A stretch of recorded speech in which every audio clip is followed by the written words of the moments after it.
Good morning, everybody. I hope you're having a great week. Let's move on with the flipped classroom for Unit 3, Chapter 2 of Active Skills for Reading, Book 1.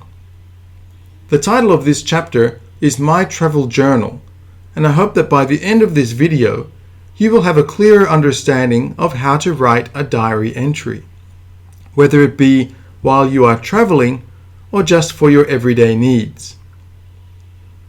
I often suggest my students write a diary in English as a good way to practice. However, one problem that often comes up is that many people just do the same thing every day. Wake up, have breakfast, go to school, have lunch, come home, study, have dinner, study some more, have a bath, and go to bed. After a couple of days of writing about this, it can get kind of boring. So let's think about how we can write a diary in an effective way, so we enjoy doing it and even find writing every day something easy to do.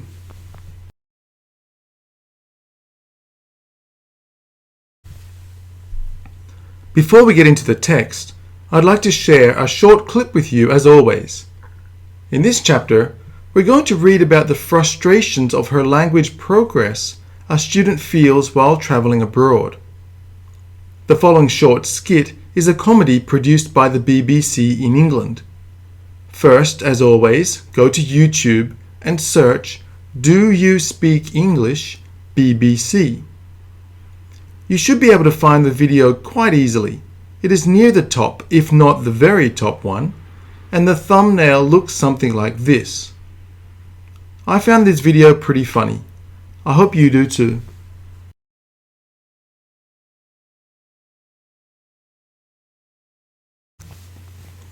Often when we write a diary, many people just think about the question, "What did I do today?" However, if you only think about this, it is going to be difficult to develop your diary and write more. There are so many more questions you could be asking yourself to make your diary more interesting for the person reading it. You. The questions here are just some examples of what you could ask yourself before and while you write. 3 questions in particular: how did I feel, for example, and what did I think, will help you write more because the answers to these questions will often be different every time you write. If you ever go blank and don't know what to write, you can always think about your experiences throughout the day, and even if it's something you saw on television, write your thoughts, feelings, and opinions about that. Let's have a look at some examples.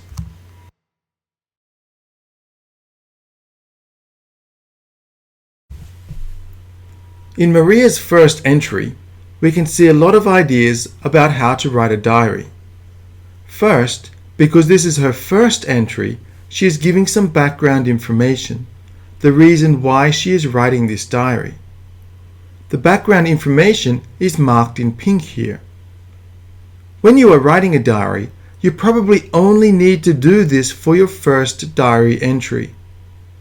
Usually, you will be the only one reading your diary, so you don't need to give any background knowledge. Next, we see some of Maria's feelings. As I said earlier, sharing your feelings is very important in a diary. If you only write about what, forgetting about why and how, then you will often run out of things to say. Here, Maria is writing that she likes New York. She feels that she is learning a lot, and in her opinion, her room is comfortable. Finally, we see some examples. She doesn't write the name of every country students in her class come from, but just a few examples. Again, this is a good writing skill. Notice that she gave some examples, but she didn't actually use the phrase "for example." I'd like to move away from the text and discuss briefly how to give examples when you are writing.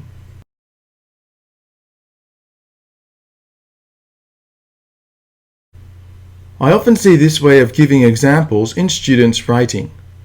The students in my class come from many different countries. For example, Brazil, Vietnam, Mexico, and Luxembourg. However, this is not correct English. Look at the second sentence here.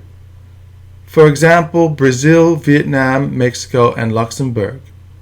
It isn't a sentence, is it? There is no verb. That's why when you write like this, you will often get a green underline from Word or whatever computer software you are using to say that there is a grammatical problem. We need to add a verb to the example or add it to the previous sentence.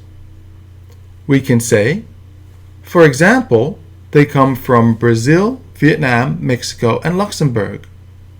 Or, the students in my class come from many different countries. For example, Brazil, Vietnam, Mexico, and Luxembourg.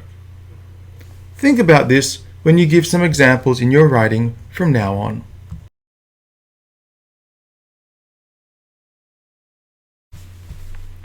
Let's move back to Maria's diary. Because this is no longer her first diary entry, there is no need for Maria to give any background information. She starts with a display of emotion, writing about how she feels.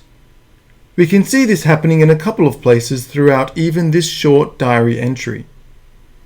When we show our feelings, it is of course necessary to explain why we feel that way.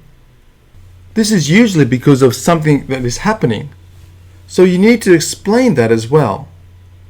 Maria also adds a few extra sentences to show her frustration at being unable to make progress in her English studies.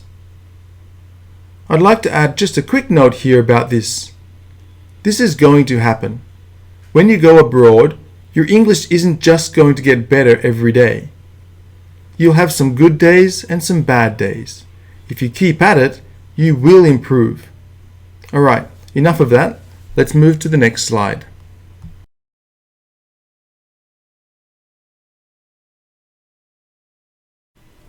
So it is now 1 week after Maria had her problems on the bus. Now, everything seems to be getting better. See, I told you. Maria starts off by explaining her feelings again. Then, like her previous diary entries, she writes about what happened and why she feels this way. Finally, she adds a little information about her plans for the future, both in the near future, this weekend, and a little more long-term, writing for the student newspaper.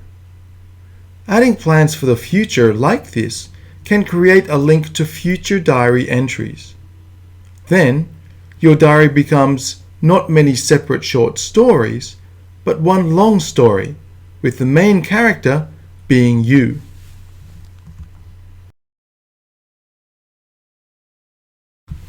Remember to submit your homework, which is due before this class.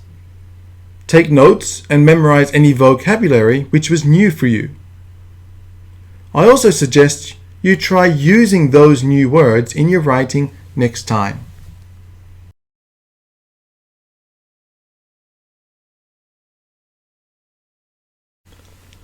Finally, here's the writing topic for next class. I would like you to write 3 diary entries. That's no surprise, is it? Now, if you get to class and you haven't prepared anything, it's going to be tough for you to remember what you did and why you did it, and more importantly, how you felt. Therefore, I suggest you start taking a couple of notes, perhaps a few photos, and keep them somewhere so when we do this writing activity in class, you'll be more prepared and the whole task will be much easier. See you in class.